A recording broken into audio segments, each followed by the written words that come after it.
ડાંગ જિલ્લા પોલીસ દ્વારા નાગરિકોની ખોવાયેલી અને ગુમ થયેલી ચીજવસ્તુઓ ઝડપથી મળે તે હેતુથી ચલાવવામાં આવતા તેરા તુજકો અર્પણ અભિયાન અંતર્ગત આજે એક વિશેષ કાર્યક્રમ યોજાયો હતો। ગુજરાત વિધાનસભાના નાયબ મુખ્ય દંડક વિજયભાઈ પટેલના અધ્યક્ષ સ્થાને યોજાયેલા કાર્યક્રમમાં કુલ 11,83,000થી વધુની કિંમતના કુલ 68 મોબાઈલ ફોન તેમના મૂળ માલિકોને પરત સોંપવામાં આવ્યા હતા। કાર્યક્રમને સંબોધતા વિજયભાઈ પટેલે જણાવ્યું હતું કે ડાંગ જેવા અંતરિયાળ જિલ્લામાં પોલીસ દ્વારા કરવામાં આવતી કામગીરી સમગ્ર રાજ્ય માટે પ્રેરણારૂપ છે।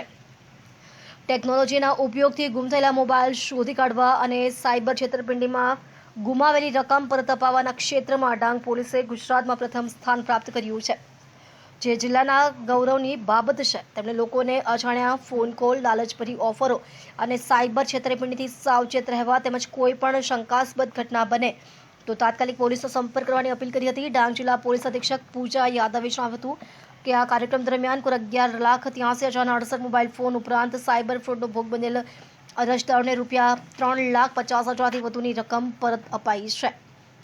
તેમણે વધુમાં જણાવ્યું કે ડાંગ એલસીબીના ટેકનિકલ સ્ટાફે માનવ સૂત્રો અને આધુનિક ટેકનોલોજીની મદદથી અત્યાર સુધીમાં કુલ 360 ગુમ થયેલા મોબાઈલ ફોન, જેની કુલ કિંમત રૂપિયા 59,15,000 થાય છે, તેમના મૂળ માલિકોને પરત કરાવ્યા છે।